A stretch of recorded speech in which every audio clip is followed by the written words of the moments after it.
Nosso título para a primeira carta de João, primeira carta do apóstolo João. Antes do livro de Apocalipse, você encontra as 3 cartas de João.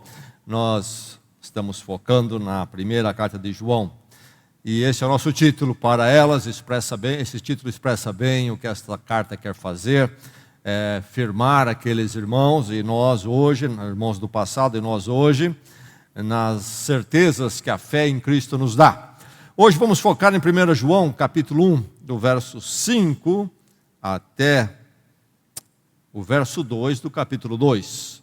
1:5 a 2:2, 1 João. E antes de lermos o texto que vamos usar para a nossa meditação nesta noite, um verso em 1 João expressa bem a tônica da carta, que é de certezas da fé. 1 João 5:13 diz: escrevi-lhes estas coisas a vocês que creem no nome do Filho de Deus, para que vocês saibam que têm a vida eterna. Veja só a tônica aí de certeza a partir da fé em Cristo Jesus, para que vocês saibam que têm a vida eterna. Agora vamos ao nosso texto no capítulo 1, verso 5, 1 João 1:5, e vamos até o verso 2 do capítulo 2. Vamos receber a palavra do Senhor, que ela edifique cada coração e mente aqui nesta noite. Ouça a palavra. Esta é a mensagem que dele ouvimos e transmitimos a vocês. Deus é luz, nele não há treva alguma. Se afirmarmos que temos comunhão com Ele, mas andamos nas trevas, mentimos e não praticamos a verdade. Se, porém, andarmos na luz, como Ele está na luz, temos comunhão uns com os outros, e o sangue de Jesus, seu Filho, nos purifica de todo pecado. Se afirmarmos que estamos sem pecado, enganamos a nós mesmos e a verdade não está em nós. Se confessarmos nossos pecados, Ele é fiel e justo para perdoar os nossos pecados e nos purificar de toda a injustiça. Se afirmarmos que não temos cometido pecado, fazemos de Deus um mentiroso e a sua palavra não está em nós. Meus filhinhos, escrevo-lhes estas coisas para que vocês não pequem. Se, porém, alguém pecar, temos um intercessor junto ao Pai, Jesus Cristo, o justo. Ele é a propiciação pelos nossos pecados, e não somente pelos nossos, mas também pelos pecados de todo o mundo. Esta é a palavra do Senhor que chega a nós mais uma vez nesta noite.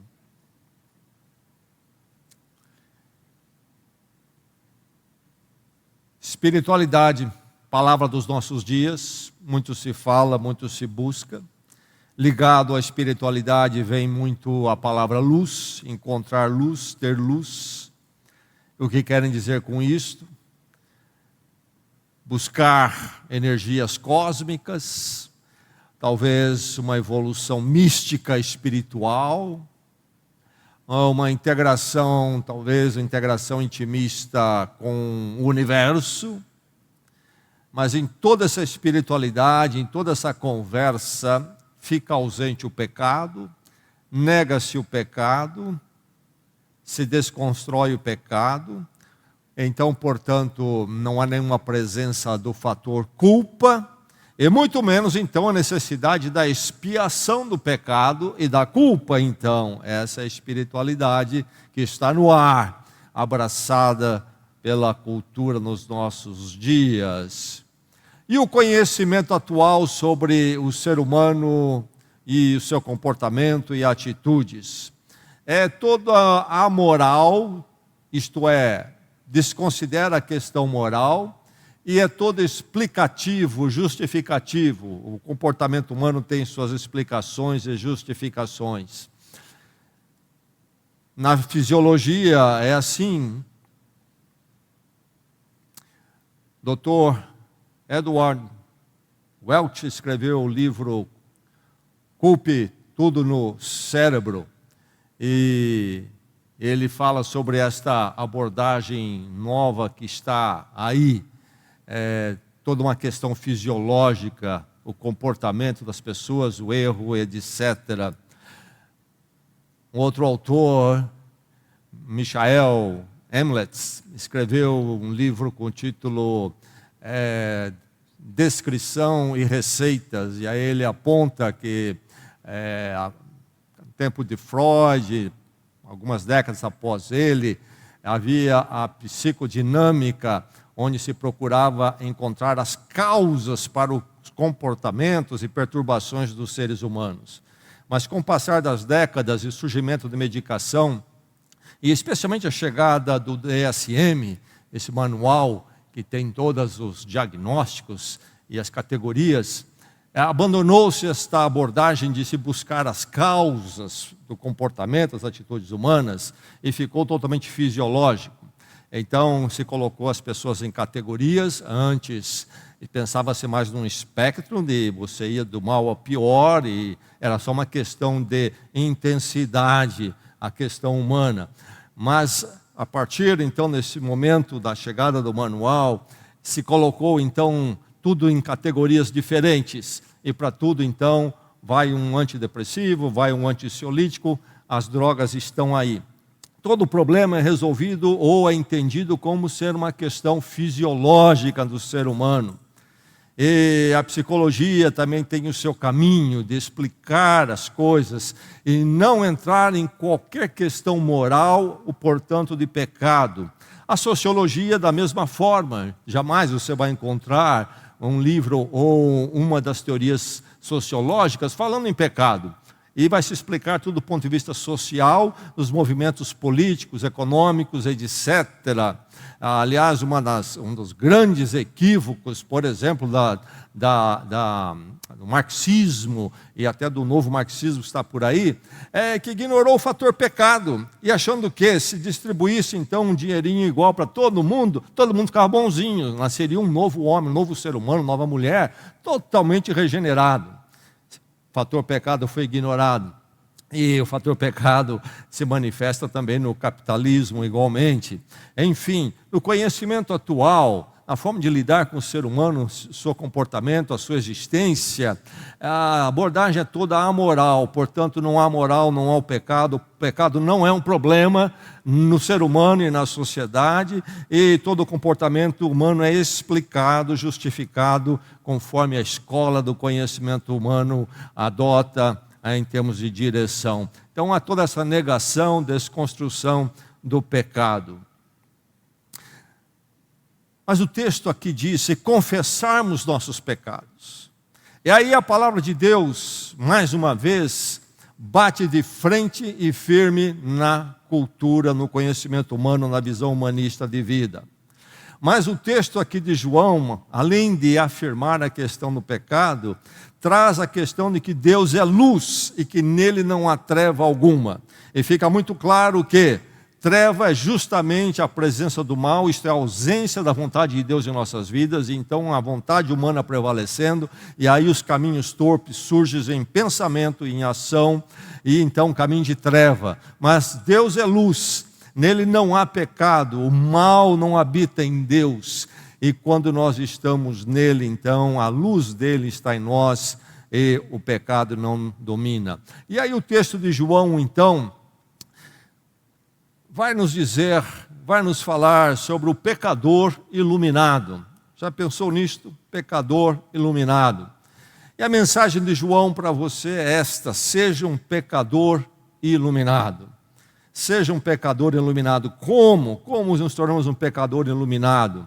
Se o pecado é um fato e as Escrituras apontam este fato, e nós sabemos que é um fato, nós fracassamos moralmente, todo mundo tem consciência disso, e as explicações, muitas que são dadas, não podem afastar de nós esta verdade. Está em nós, fomos criados por Deus que é luz, e qualquer trevas em nós, então, é sentida, nós conhecemos em nós, nos outros e na sociedade. Mas é possível ser um pecador iluminado, segundo João.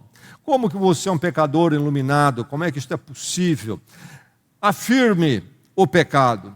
Ninguém se torna um pecador iluminado se não afirmar o pecado. A negação, o desconversar o pecado, não irá trazer luz, mas sim trevas. O desconversar o pecado, o negar o pecado, o desconstruir o pecado, não vai trazer luz, mas trevas.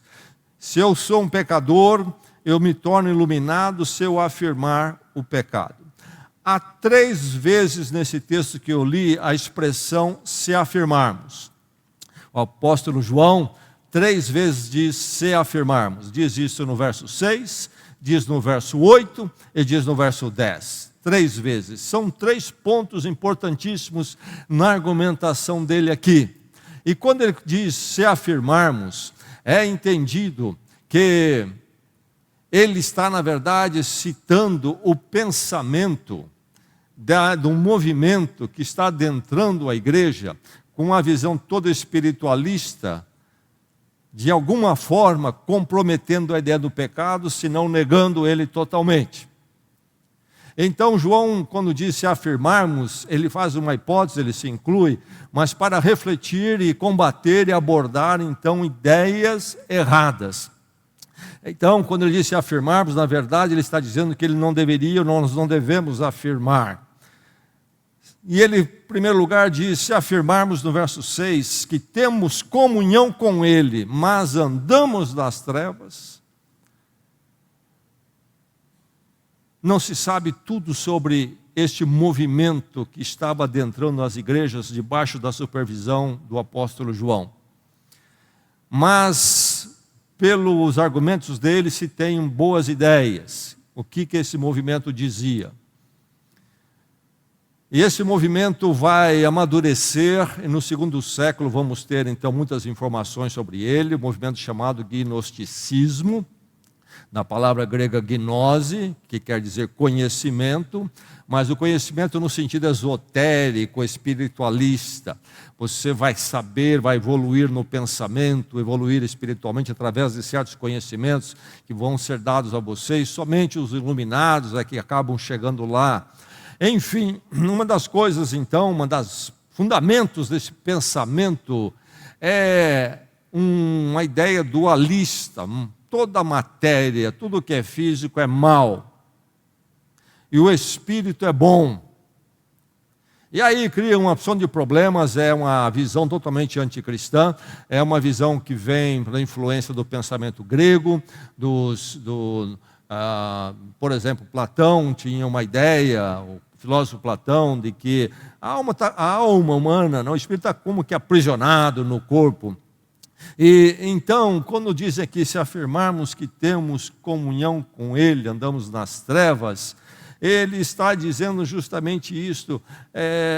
Essas pessoas pensavam que podiam no corpo fazer o que quisessem, desde que no espírito estivessem evoluindo espiritualmente. Porque a matéria má é desprezível, o que você faz no corpo pouco importa.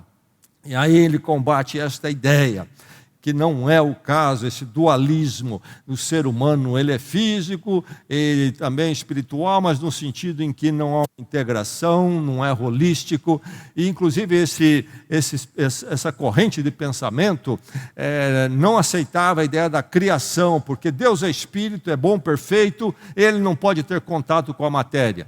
E se Deus criou, ele criou de uma forma muito, muito indireta, através de emanações, de uma para outra, que então o distanciaram de toda a criação, mas ela é má, e assim também é no ser humano. O corpo é mau, e o espírito evoluído então que é bom, e o que se faz no corpo não importa muito. Esse dualismo que leva uma ideia errada com relação ao pecar, e o pecado em nossas vidas. Por isso que ele diz, se afirmarmos que temos comunhão com ele, mas andamos nas trevas, o que ele diz? Mentimos e não praticamos a verdade.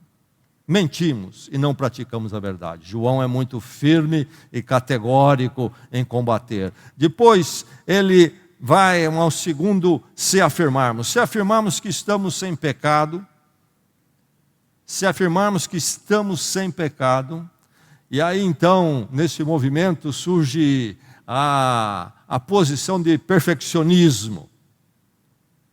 eu evoluí espiritualmente, minha espiritualidade, que eu estou acima do bem e do mal. Estou acima do bem e do mal. Se afirmarmos que estamos sem pecado, João está fazendo a voz desse movimento herético, quando ele faz essa colocação. E então, nesse perfeccionismo, eles entendem que a natureza pecaminosa neles foi neutralizada pela sua evolução espiritualista, gnóstica, atingir uma perfeição onde o pecado não é possível. Se afirmarmos que estamos sem pecado, João rebate como? Enganamos a nós mesmos, e a verdade não está em nós. Enganamos a nós mesmos. E a grande verdade é esta mesmo. Ninguém atinge essa condição de dizer, estou sem pecado, estou perfeito.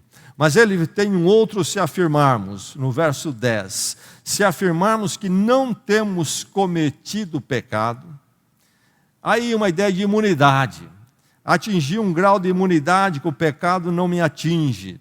Se afirmarmos que não temos cometido pecado, um grau de iluminação que torna-me impossível pecar. Eu estou agora num nível muito alto, onde então pecar é algo impossível que não me atinge. E João responde, se afirmarmos que não temos cometido pecado, fazemos de Deus um mentiroso e a sua palavra não está em nós. Que João está dizendo que o pecado é uma realidade, e que então o pecador iluminado, primeiramente, precisa afirmar o pecado. O pecado é um fato em todo ser humano, é um fato em mim. Perfeccionismo jamais, dualismo, olha, o corpo faz o que quiser, não importa, o que importa é evoluir o espírito, jamais. E jamais a imunidade. Cheguei a um ponto onde estou imune ao pecado. O pecado está à nossa volta, nos rodeia, está dentro de nós a fraqueza, a tentação, e nós não vamos melhorar a situação, não vamos cuidar da nossa situação, negando o pecado. É preciso afirmá-lo. É uma realidade. É uma realidade. Os dramas humanos passam pelo pecado. Pecador iluminado, sejam deles. Rejeite o pecado. Além de afirmar, é preciso rejeitar o pecado.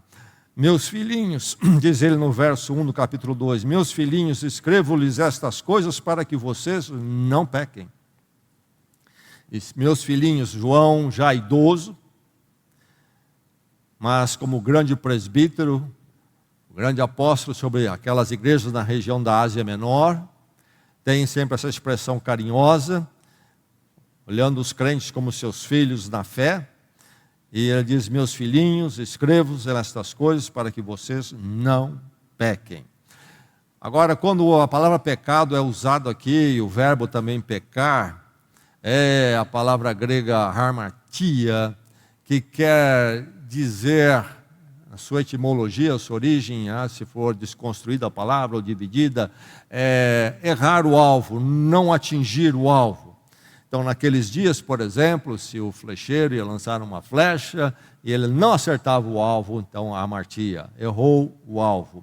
O pensador, o filósofo Aristóteles, no seu tratado poético, vai usar essa expressão para o herói que falhou e por isso caiu, né? Caiu da sua condição de herói. E nas Escrituras, esta palavra é usada para falar do nosso fracasso diante de Deus, a harmatia, erramos o alvo. Ao alvo, fazer a vontade de Deus, andar com Deus, servir a Deus. Quando nós não atingimos isso, quando a nossa flecha espiritual, nossa flecha de conduta, de pensamento não atinge isso, então pecado, falhamos, não atingimos o alvo para o qual nós somos criados e feitos. E aí então João diz, meus filhinhos, escrevam essas coisas para que vocês não pequem. Agora, quando ele fala que não pequem, é interessante olhar o que os linguistas colocam sobre o verbo usado aqui, a força verbal. É pontual. Então, o que ele está dizendo não é que o crente vai andar pecado constantemente, como o perdido que está nas trevas o faz. Está falando do pecado pontual. Na vida do crente, o pecado é pontual e não um estilo de vida, como é naqueles que não conhecem a luz. Mas o que João está querendo dizer aqui, no meio de vocês está este pessoal que não afirma mais o pecado. Ou se dizem imunes, ou se dizem já perfeitos, ou num dualismo fazem pouca coisa do pecado que é expressado através do corpo, é visto através do corpo, em pensamento e atos.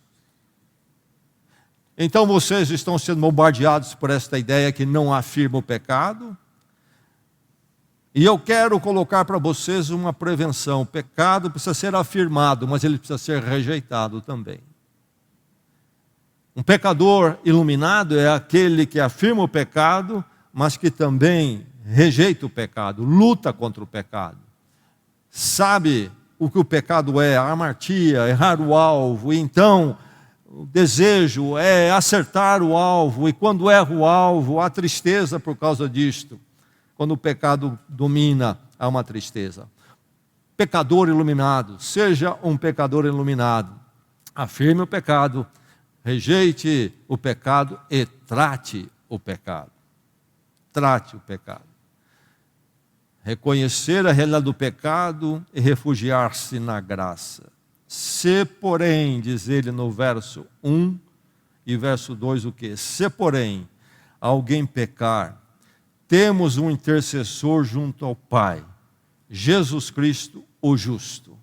Ele é a propiciação pelos nossos pecados, e não somente pelos nossos, mas também pelos pecados de todo o mundo. Deixe-me dizer uma palavra sobre essa última frase aqui, mas também pelos pecados de todo o mundo. Não é que automaticamente todos estão no benefício da morte de Cristo, só chegamos a isso se houver em nós o arrependimento, a busca do perdão em Cristo, etc., a mudança de vida. O que ele está dizendo de todo mundo, porque esse pessoal aqui, esse movimento, negava a realidade do pecado, o fato, ele está dizendo, olha, isso é geral e todos precisam de Jesus Cristo. Mas o fato é que ele diz, se porém alguém pecar, temos um intercessor. Então não somente afirmamos o pecado, como rejeitamos, lutamos contra ele, e também, se for achado em nós, quando sentirmos o peso que erramos o alvo, nós haveremos de tratar o pecado e jamais nos acomodar nele, se somos um pecador iluminado. O pecador que está na luz, Deus é luz. E nós, através de Jesus Cristo, e não através da nossa perfeição, estamos na luz, estamos com Deus. Quando erramos em um dado momento, erramos o alvo, então nós sentimos o peso, o que fazer? O que fazer? Caí da luz, não estou mais na luz, não pertenço mais a Deus? Não, somos filhos de Deus. Se porém alguém pecar, temos um intercessor. O crente em Cristo Jesus, o pecador iluminado, sabe que ele tem um intercessor. E aí nós temos as colocações maravilhosas sobre Jesus Cristo, que nos leva e nos possibilita a tratar o pecado, o caminho das trevas, se chegarem ao nosso coração, à nossa vida. Primeiro, intercessor. Intercessor. A palavra aqui é a palavra paracleto. E na língua grega, esta palavra é uma palavra composta, para estar ao lado, e cleto é chamar. Então, alguém que é chamado para estar ao lado. No latim, a palavra advocatus, e aí nós todos já entendemos de onde vem a nossa palavra advogado. Também é uma palavra composta. E tem a mesma ideia, é chamar vocatus para estar ao lado. Quem é o advogado? É aquele que fica ao lado daquele que está sendo acusado, quando no tribunal. Ele é aquele que vem, então, agir por ele. Então, a palavra intercessor é correta, mas não nos dá a ideia completa ou mais firme do que está envolvido aqui. Nós temos um defensor, alguém que fala por nós diante da justiça de Deus. Mas de uma forma muito interessante. Não é alguém que vai dizer lá, argumentar a nossa justiça diante da acusação, mas é alguém que apresenta a sua justificação por nós diante da acusação. É um advogado que paga a dívida que nós temos. Na cruz, ele tudo pagou. Então nós temos um intercessor. Se porém, alguém pecar, nós temos um advogado, um defensor, que ele mesmo paga a nossa culpa, a nossa dívida diante do tribunal, junto ao Pai. Quem é ele? É Jesus Cristo, o justo. O justo. Nós temos atravessado o livro de Hebreus, do capítulo 7, o autor de Hebreus fala sobre Jesus Cristo ser esse perfeito e justo, ele descreve em diversos termos lá. E novamente a mesma ideia aparece aqui. Por que ele pode ser este advogado, nosso defensor, que paga aquilo que nós devemos? Porque ele mesmo não tem dívida. Ele é o justo, ele é o justo. E diz mais, ele é a propiciação pelos nossos pecados. O que é propiciação? É a oferta que se dá a Deus pelo pecado. Isto era muito praticado nas religiões pagãs, para com os deuses do paganismo. Mas é algo bem diferente o que acontecia lá no paganismo e diferente do entendimento das Escrituras. No paganismo, os deuses são caprichosos. Eles são, inclusive, temperamentais. E, de repente, eles estão bravos. E aí, o que a pessoa precisa fazer? Precisa manipular a divindade com a sua oferta. Ele precisa aplacar. O Deus ficou zangado. Ele precisa aplacar. Subornar até a divindade com alguma oferta, era o caso. Não, não é assim. Deus não é temperamental nem caprichoso.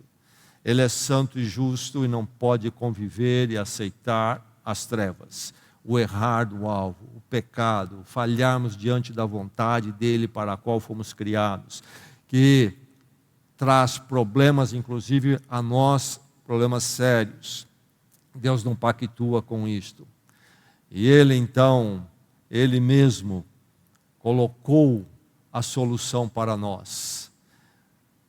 Não somos nós que vamos satisfazer a justiça de Deus, mas Jesus Cristo, o justo, nosso advogado junto ao Pai, é a nossa propiciação. Na cruz, a oferta foi feita a Deus e a justiça de Deus por todo o pecado nosso.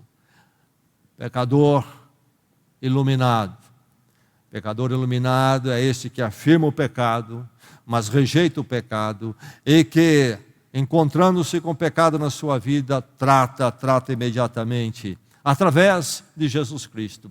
Então, nunca confiando na sua perfeição, mas sempre confiando na graça suficiente de Cristo, o nosso advogado. Que certezas esse texto nos dá. O pecador iluminado sabe com certeza, que estando em Cristo, não está nas trevas, mas na luz de Deus. O pecador iluminado, ele sabe que, estando em Cristo, ele não está nas trevas, mas na luz de Deus. Um Natal de luz para você. Não precisa desejar, eu já estou na luz. Eu estou em Cristo. Muita luz para você nesse ano. Não precisa, eu já estou na luz. Eu não preciso buscar, não precisa desejar. Não vou meditar para ver se eu chego à luz. Eu já estou na luz. A propiciação pelo pecado já foi feita. Ando com Deus, na presença de Deus. Eu reconheço o pecado, afirmo o pecado, rejeito e o trato, porque eu estou na luz. O pecador iluminado sabe que em Cristo ele não vive para pecar. Essa é a diferença. O mundo vive para pecar. Nega até o pecado para poder andar livremente no pecado. Não é assim o pecador iluminado. Ele sabe que o pecado é real e que a sua vida já foi escrava do pecado. Mas em Cristo agora, o chamado dele é para acertar o alvo, é para não pecar, não viver em pecado. O pecador iluminado sabe que se pecar, ele encontra perdão em Cristo. Perdão completo e perfeito através do arrependimento. Ele sabe disso. Ele está na luz. Ele está em Cristo.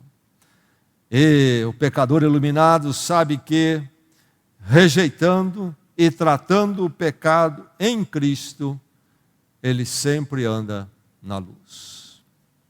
Certezas da nossa fé. A vida do pecador iluminado. É o que João coloca aqui. Que maravilha poder descansar nessas verdades. Andamos por este mundo tão maligno. Encontramos o mal deitando e rolando em todos os lugares. Que maravilha nós podemos saber que somos da luz através de Jesus Cristo. Apesar de quem nós somos, Deus nos recebeu na sua luz. E na sua luz Ele nos guia, nos ensinando, nos transformando, nos perdoando. Nós não precisamos que ninguém nos dê luz, porque Deus em Cristo já nos deu a luz. E agora nós descansamos, aprendemos e crescemos nesta luz, agora e para sempre. Vamos orar?